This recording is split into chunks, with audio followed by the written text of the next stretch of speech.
लेकिन मुझे नहीं लगता है कि बहुत उसका असर होने वाला है। माननीय मुख्यमंत्री जी अगर कल आते तो मुझे लगता है कि अगर उनके मुखारबिन से कुछ कहा जाता तो शायद बहुत अच्छा होता। दूसरा है कि हमारे बहुत सारे शिक्षक साथी, खासकर महिला शिक्षिकाएं या फिर स्नातक ग्रेड के शिक्षक, ये कॉल करते हैं कि प्रधान शिक्षक का क्या करें, प्रधान शिक्षक का क्या करें। तो मुझे लगता है कि पहले रिजल्ट आने दीजिए प्रधान शिक्षक का, उसके बाद आप विचार जरूर कीजिएगा। क्योंकि जनवरी में जब आपका इंक्रीमेंट लगेगा तो 2-4-500 आपका बेसिक उससे कम होगा। हमको लगता है कि 29-30 हज़ार के करीब में आपका बेसिक चला जाएगा, 30,500 पे है। और भले इसका मुहिम चलाने वाले लोग ये कहते हैं कि ये प्रारंभिक के लिए है और ये 1 to 8 के स्कूल्स के लिए होगा, लेकिन मेरी जो जानकारी है, मैं जितना जानता हूँ, ये प्राथमिक विद्यालयों में ही पोस्टिंग होगी। तो जितने भी हमारे 6 to 8 के, खासकर मैथ साइंस वाले जो हैं, उनसे मेरा व्यक्तिगत राय है, हो सकता है कि मैं किसी को फोर्स नहीं कर रहा हूँ, मेरा व्यक्तिगत राय है कि आप एक बार ज़रूर सोचें प्रधान शिक्षक ज्वाइन करने से पहले। आप देख लें सक्षमता में आपकी पोस्टिंग कैसे होती है, कहाँ होती है, कैसा स्कूल मिलता है, फिर प्रधान शिक्षक में कैसा मिलता है। लेकिन ज्वाइन करने से पहले आप नो डाउट एक बार सोचिएगा कि आपके लिए क्या बेहतर है, क्या नहीं बेहतर है। चूँकि जितने भी रेगुलर शिक्षक हैं वो भी बहुत जल्दी रिटायर होने के कगार पे हैं, और स्नातक शिक्षक जो हमारे हैं वही मिडिल स्कूलों में आएंगे। तो मुझे लगता है, मेरी जो जानकारी है, कि प्रधानाध्यापक का भी बहाली स्नातक ग्रेड का 6 to 8 के लिए आने वाला है। तो ज़रूर उस पर विचार करिएगा, और विचार करने के बाद ही आप निर्णय करेंगे। उस समय जो उचित होगा आप अपनी सहूलियत के हिसाब से करिएगा। मैं आपको ये मतलब बिल्कुल ये नहीं कह रहा कि आप ज्वाइन मत कीजिएगा या कर लीजिएगा, ये आप पे डिपेंड है, आपको जो उचित लगे वो करिएगा। रही बात, बहुत सारे लोग कहते हैं कि उसका जो बेसिक है वो रिवाइज हो, तो अभी तो आप देख लीजिए कि बहुत दिनों से प्रधानाध्यापक की बहाली हुई थी उत्क्रमित जो हाई स्कूल्स में 420 या 421 लोग पास किए थे उसमें बीपीएससी से। उन लोगों की स्थिति देख लीजिए, उन लोगों का तो हमको लगता है कि अभी तक वेतन उतना नहीं बढ़ा है, और बेसिक वही है 35,500 हाई स्कूल वालों का।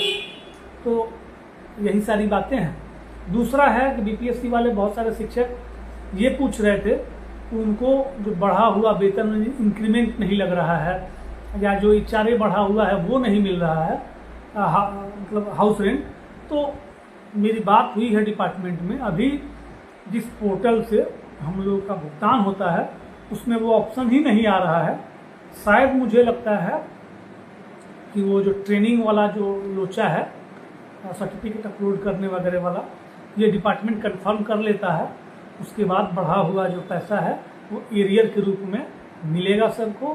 पैनिक नहीं होना है, जो डिपार्टमेंट का रूल है, पैसा जो है वो मिल जाएगा। हाँ, समय से मिल जाए तो बेहतर है, लेकिन वो जो SES के पत्र से कि किन लोगों ने ट्रेनिंग किया है, किन लोगों ने नहीं किया है, तो वो कंफर्मेशन के बाद ही जो है बढ़ा हुआ पैसा जो है आपको मिलेगा। जो पीछे नहीं मिला है वो एरियर के रूप में मिलेगा, आगे जुड़ के मिलेगा। यही सब है। बाकी और किन्हीं का कोई सवाल हो तो आप पूछ सकते हैं बेहिचक। मैं कोशिश करूँगा कि 2-4 लोगों का सवाल लूँ। प्रधान शिक्षक के बारे में बता दूँ कि इसका भी रिजल्ट जो है सितंबर लास्ट या अक्टूबर फर्स्ट वीक तक आने की संभावना है। जो हमारे सक्षमता में जिन लोगों का डाउटफुल हो गया है, पैनिक होने की ज़रूरत नहीं है। अगर आपका डॉक्यूमेंट सही है, किन्हीं के साथ कोई गलत नहीं होगा। बहुत जगह पे जो अनस्किल्ड कंप्यूटर ऑपरेटर्स हैं वो अपने ढंग से बदमाशी भी किए हैं, उसी चीज़ के लिए किसी का क्लियरेंस कर दिए हैं, किसी को डाउटफुल कर दिए हैं। तो ये परेशान होने की ज़रूरत नहीं है। मनीष कुमार जी लिख रहे हैं कि हेड टीचर की क्वालिफिकेशन क्या है। देखिए, पिछली बार जब हेड टीचर की वैकेंसी आई थी, इससे पहले तो उसमें स्नातक स्पष्ट रूप से लिखा हुआ था। इस बार कोई DD नहीं लिखा हुआ है। इस बार बस ये लिखा हुआ है कि आपका जो एक्सपीरियंस है वो होने चाहिए, और आप नियोजित शिक्षक के रूप में 8 साल की आपकी ये होनी चाहिए, अनुभव होनी चाहिए। तो इस बार DD को लेकर कोई थोड़ा सा कन्फ्यूजन है, क्लियरिटी नहीं है। पिछली बार वाले में स्पष्ट रूप से ग्रेजुएट था, इस बार वाले में स्पष्ट नहीं किया गया है। सक्षमता पोस्टिंग कब तक होगा, मेरी जानकारी, मैं आज भी उसी स्टैंड पे हूँ कि मुझे लगता है, मेरी जो जानकारी है कि सितंबर लास्ट से प्रक्रिया कहीं शुरू करे आवेदन वगैरह का। ये सारी सक्षमता में जो काउंसलिंग वगैरह की प्रक्रिया है वो पूरी करने के बाद जो है वो प्रक्रिया शुरू होगा। और मुझे लगता है सितंबर लास्ट से प्रक्रिया शुरू होगा। देखिए कब तक जाता है मतलब फाइनली स्कूल पोस्टिंग का। कुछ लोगों ने अफवाह फैला दिया कि जिन लोगों का क्लियर है उन लोगों की पोस्टिंग कर देगा और जिन लोगों का डाउटफुल है उन लोगों को रोक देगा। ऐसा कुछ नहीं है, जब भी होगा सबका होगा, साथ होगा और सबकी पोस्टिंग एक साथ होगी। पुरुषों को ऑप्शनल पोस्टिंग मिलेगा। हाँ, एक चीज़ और मैं स्पष्ट कर दूं, वरुण कुमार जी ने पूछा है, उन्होंने आपने पूछा तो मुझे याद आ गया, ये 40, 42, 48 वाला क्लॉज हट गया, नहीं है ये सब। महिलाओं को, पति पत्नी, असाध्य रोग से बीमार और दिव्यांग, इन लोगों को हल्का फुल्का प्रायोरिटी मिलेगा। बाकी जो सक्षमता का नोटिफिकेशन था कि मार्क्स के आधार पर रैंडमाइज किया जाएगा, वही प्रक्रिया अपनाई जाएगी। जो मुझे सबसे लेटेस्ट जानकारी है वो मैं आप लोगों को बता देता हूं। सड़क पे कब उतरना है? सड़क पे भी उतरा जाएगा सर। अभिनंदन जी और सोनू जी, आप परेशान न हो, आप भी बहुत लड़ाके हैं और आप मुझसे वाकिफ हैं, मैं भी। लेकिन छोटी छोटी चीज़ों पे भौकाल नहीं बनाना चाहिए। देखते हैं बहुत सारे लोगों को कि किसी चीज़ के लिए, छोटी छोटी बातों के लिए क्या करते हैं कि घेर देंगे, जाम कर देंगे, चलने नहीं देंगे, इनको घेर लेंगे, मंत्री जी को नहीं चलने देंगे, मुख्यमंत्री जी को। ये सब गलत चीज़ है। आंदोलन करिए, रणनीति बना के करिए और एक बार करिए कि आपके बातों का सरकार भी संज्ञान ले। छोटी छोटी चीज़ों पर थूका फजीहत करने की जरूरत नहीं है। अभी बहुत बड़ा मुद्दा है पोस्टिंग का। एक बार पोस्टिंग ले लीजिए, उसके बाद तो हम लोगों ने जो भी लिया है लड़के ही लिया है ना। पहले विशिष्ट शिक्षक बन तो जाइए, राज्यकर्मी बन तो जाइए, जो लाभ है वो ले तो लीजिए। फिर मुझे लगता है कि सरकार अगर हम लोग सुनेगी तो ठीक, नहीं सुनेगी तो लड़के लिए हैं, लेंगे। लड़ने से थोड़े कोई मना कर रहा है और हम लोग भी लड़ने से पीछे थोड़े हटेंगे। लेकिन मुझे लगता है कि अभी थोड़ा सा हम लोगों को संयम बरतना चाहिए। हम लोगों का जो है पिछले 2017 से जो आंदोलन या कुछ भी हो रहा है तो उसमें आप देख रहे हैं कि हम लोग पिछड़े नहीं हैं, कदम से कदम मिला के चले हैं। इस बार तो लगभग हम लोग के शर्तों पे चीज़ें हुई हैं, तो अभी बहुत ज़्यादा पैनिक नहीं होना है। सरकार के संज्ञान में हैं हम लोग। पहली बार टेट स्टेट का सरकार ने संज्ञान लिया, हमारी बातें सही ढंग से पहुंची सरकार तक। तो आपने देखा होगा बीच में 18 साल 20 साल का कागज लेके उसी एक करने मार के गेट पे लोग कूद रहे थे, जहाँ तहाँ कूद रहे थे एमएलसी के यहाँ, यूट्यूब चैनल्स पे। लेकिन सबको दरकिनार करके आज सक्षमता आया और आज जो भी लोग बच गए हैं उनसे भी अनुरोध है कि भाई सक्षमता दीजिए और राजकर्मी बनिए। ठीक है, इसी में कल्याण है, इसी में भला है।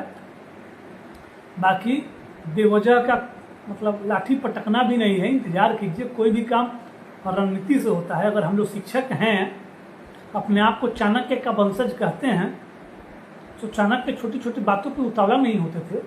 चाणक्य प्रॉपर रणनीति के साथ उतरते थे और चीज़ों को अंजाम दिया करते थे।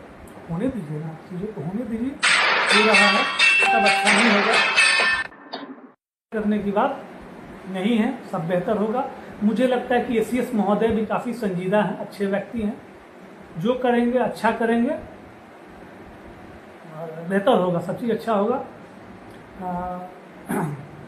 मुझे लगता है कि सिद्धार्थ सर के रहते थोड़ा सा कड़ाई तो उन्होंने किया है, पाठक जी से भी ज़्यादा कर दिया है। पाठक जी में हल्ला ज़्यादा होता था, ये बिना हल्ला किए हुए सारी चीज़ों को पटरी पे ला रहे हैं। थोड़ा सा दिक्कत तो है, लेकिन मुझे लगता है, और मैं इस लाइव के माध्यम से और बाकी जगहों पे मैं आप लोगों को बता दूं कि मैं कोशिश करता हूं कि ऑनलाइन हो रहा है या कुछ भी हो रहा है सब ठीक है, सब हो, कोई दिक्कत नहीं है। लेकिन हमारी समस्याओं का भी समाधान हो, कम्युनिकेशन जो है वन वे ना हो, टू वे हो, हमारा भी सुना जाए कि हमें क्या दिक्कत है। और मुझे लगता है कि माननीय CS महोदय सुनेंगे। और ये जो मोबाइल से जो ई शिक्षा का काम चल रहा है उस पर मैं तो चाहूँगा कि CS महोदय इस पर संज्ञान लें, स्कूल में टैब दें या फिर बायोमेट्रिक प्रॉपर लगाएं। हम लोग करने के लिए तैयार हैं, बाकी विभागों में भी करिए, हमारे साथ भी करिए। हम लोग तो काम करने वाले लोग, भागने वाले लोग थोड़े हैं कि इसका विरोध करेंगे। लेकिन हाँ, अब हमारा फ़ोन, हमारा डेटा और हम ही पे थोड़ा सा प्राइवेसी वाला मामला लगता है, कहीं कुछ प्रॉब्लम ना हो जाए। तो इसलिए थोड़ा सा मन में है कि CS महोदय से भी अनुरोध रहेगा। सचिवालय में जो बैठे हमारे अधिकारीगण हैं, जो नीति बनाते हैं, जो मेरे साथ जुड़े हुए हैं, वो लोग भी देखते ही हैं हमको, तो उनसे भी अनुरोध है कि कृपया संज्ञान लीजिए और ई शिक्षा करिए, बायोमेट्रिक लगाइए, जो करिए, लेकिन हमारे जो लंबित मांगे हैं, हमारी जो समस्याएं हैं, उस पर भी ध्यान दीजिए। और हम लोग काम करने वाले लोग हैं, भागने वाले लोग तो हैं नहीं। शुरू से TET, STET हो, BPSC हो, ये सारे लोग जो है एग्ज़ाम दे के आए हैं, बोनाफाइड क्वालिफाइड टीचर्स। और मैं सारे BPSC वाले से और TET वाले से भी अनुरोध करूँगा कि लड़िए मत भाई महाराज अपने में, कि बोर्ड का चल रहा है कि BPSC शिक्षक फलना, तो कोई लिख रहा है विशिष्ट शिक्षक BPSC से बढ़िए, सब कुछ नहीं है। काम करिए, काम करने आए हैं सब लोग। आप जब जीव ही आप राजकर्मी बन जाएंगे, सेवा निरंतरता बनेगा, तो आप निश्चित बड़े भाई की भूमिका में, हम लोग भी तो अपने बड़े भाई को बड़ा भाई ही मानते हैं। इससे पहले वाले पूर्व नियोजितों को, TET वाले भी कभी भी BPSC वालों के बड़े भाई ही रहेंगे। तो मिला जुला के चलना है। और मुझे ये कहने में कोई दो राय नहीं है कि 2011 में जो TET हुआ था, उस समय के जो TET पास लोग हैं, तो नो डाउट बहुत बेहतरीन वो बैच था, बहुत क्वालिफाइड लोग आए थे। तो लड़ना नहीं है आपस में, थोड़ा धैर्य बना के और रणनीति के तहत चलना है और चलते हुए मुकामों को हासिल करना है। BPSC वालों को भी लेके चलना है, TET STET वालों को भी लेके चलना है और अच्छा करना है। सरकार हम लोग की बातों को सुनने पे हम लोग मजबूर कर देंगे और सरकार सुनेगी भी। रेगुलर मोड DLED गृहमंत्री से सलाह बोला सर, वो भी चल रहा है डिपार्टमेंट में, मैंने तो बताया ही था। फीवर का पत्र भी दिया था, कैसे वो राज्य से पत्र आया वो भी दिया था। संभवतः 1-2 दिन में मैं पटना जाऊंगा छुट्टी लेकर के, तो मैं इस पर लगूंगा, चूँकि मैं भी इसका लाभार्थी रहा हूँ। कुछ ना कुछ एरियर मुझे भी मिलेगा, 1-2 इंक्रीमेंट लगेगा, तो लाभ तो मुझे भी होगा। और मुझे बड़ा मज़ा आता है, मैं अपने लिए कभी नहीं करता हूँ। करना होता तो मैं भी YouTube चैनल बनाता, सब्सक्राइब करने के लिए कहता, लाइक करने के लिए कहता, और भी बहुत सारी चीज़ें करता। लेकिन कभी आप मुझे नहीं देखेंगे कि मैं आउट ऑफ द वे जाके जितनी जानकारी होती है सही कम्युनिकेट कर देता हूँ, जितना बन पड़ता है बिना शोर शराबे के कर देता हूँ। आज आप प्रधान शिक्षक की परीक्षा में बैठ रहे हैं, हमारे छोटे भाई चंदन पटेल जी, हमारे साथी हैं नाजिर हुसैन जी, ये सारे लोग साथ थे, मुकेश जी, तो सब लोगों ने देखा था कि कितना उसके लिए प्रयास किया गया था और कैसे प्रशिक्षण के बाद 8 साल वाला वो कॉलम हटवाया गया था। तो काम करना है, प्रयास करना है। सरकार जो कर रही है उसी में 1-2 लाइन कैसे हमारे पक्ष में लिखा जाए, मैं उस पर विश्वास करता हूँ। पहले मैं भी यही करता था कि खूब TV में आके हल्ला करना, अखबारों में छपवा लेना, लगता था कि यही नेतागिरी है और इसी से अखबार में छपवा देंगे, सरकार पढ़ लेगी, सरकार के लोग पढ़ लेंगे और मेरा काम हो जाएगा। जब जीव अनुभव बढ़ा डिपार्टमेंट में, ये समझ में आया कि नहीं, इससे कुछ नहीं होता है, लॉबिंग मजबूत होनी चाहिए और जो सरकार करने वाली है उसमें 2 शब्द कैसे अपने पक्ष में जुड़ा जाए, इस पर ज़्यादा फोकस करना चाहिए। तब से मुझे लगता है कि हम लोग पिछड़ नहीं रहे हैं। यही करनी थी बात आप लोगों से। बहुत बहुत धन्यवाद। और आप सब लोग परेशान ना हो, जिन लोगों को जो मुहिम चलाना है आप लोग इसके लिए चलाइए कि जल्द से जल्द पोस्टिंग हो, जल्द से जल्द आपको राजकर्मी बनाया जाए। क्योंकि जितना पोस्टिंग में डिले होगा, जितना विशिष्ट शिक्षक बनने में डिले होगा, आपको बहुत तरीके का नुकसान होगा, रिटायरमेंट का असर पड़ेगा। इन सब चीज़ों को ध्यान दे करके पहले एक सूत्री आप लोग ये रखिए कि आपको जहाँ से जिनको मौका मिले अपने स्तर से ये दबाव बनाइए डिपार्टमेंट पे। हम लोग भी लगे हुए हैं और मुझे लगता है कि CS महोदय भी संजीदा हैं, वो ज़रूर सकारात्मक पहल करेंगे। किसी को ट्रोल वगैरह नहीं करना है, पॉजिटिव वे में। सबसे पहला उद्देश्य ये हो कि हम लोग जल्द से जल्द जो हमारे नियोजित शिक्षक बंधु हैं जो विशिष्ट शिक्षक बनने की कतार में हैं, वो पहले अपना पोस्टिंग लें, इधर उधर ध्यान न भटकाएं। अर्जुन की तरह लक्ष्य रखिए कि हमें अपना पोस्टिंग लेना है, जल्द से जल्द सरकार पोस्टिंग करे, हमें विशिष्ट शिक्षक बनाए, राज्यकर्मी बनाए, उसके बाद बाकी चीज़ें होती रहेंगी। जी भी इधर उधर इन सब चीज़ों से आप हटिएगा, परेशान हो जाइएगा। दूसरा, हमारे जितने भी अनुकंपा के वेट में साथी हैं, जिनके परिवार वाले शिक्षक थे, नियोजित शिक्षक थे, जो भी थे, जिनका देहांत हुआ है, वो सब लोग भी तैयार रहें। आप लोग के लिए भी बेहतर होने वाला है, आप लोग के लिए भी नियमावली फाइनलाइज हो रहा है, और जितने भी लंबित बहाली प्रक्रिया है या फिर जो बहाल लोग हैं, सबका बेहतर होगा।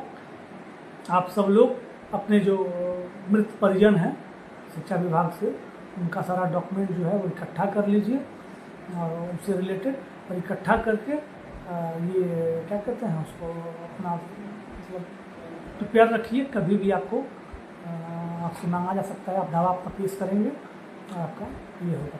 चलिए, कल शिक्षक दिवस है, सभी शिक्षक साथियों को शिक्षक दिवस की हार्दिक शुभकामनाओं के साथ मैं अपना लाइव समाप्त करता हूँ। जय हिंद, जय भारत, जय शिक्षक। नमस्कार, गुड नाइट।